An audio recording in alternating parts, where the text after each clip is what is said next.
Hortus Malabaricus botanical garden. ഷൊർണൂരിനടുത്ത് കേരളത്തിലെ തനത് സസ്യ ഇനങ്ങൾ നിറഞ്ഞ 28 ഏക്കർ ഭൂമി. ഹോർത്തൂസ് മലബാറിക്കസ് പുസ്തകം 1 അടയാളപ്പെടുത്തിയിരിക്കുന്നു കരിമ്പനയും ചൂണ്ടപ്പനയും. ചൂണ്ടപ്പനങ്കായി ചൂണ്ടക്കണയാകുന്നു. ആനയുടെ ഇഷ്ടാഹാരം പന.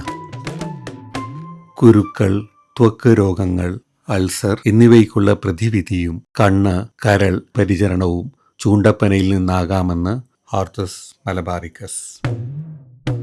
പനയിൽ നിന്ന് പനഞ്ചക്കര, പനങ്കരിക്ക്, പനങ്കള്ള്.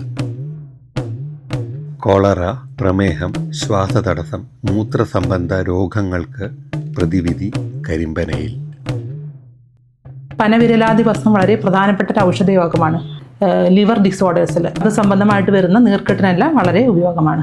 ഹോർത്തൂസ് മലബാറിക്കസ് ബൊട്ടാണിക്കൽ ഗാർഡൻ സന്ദർശിക്കാം. കേരളത്തിലെ അപൂർവ സസ്യങ്ങളുടെ ജൈവ സാന്നിധ്യത്തിൽ താമസിക്കാം. Thank you for watching the Horthus Malabaricus garden video. Let us meet with more stories next week.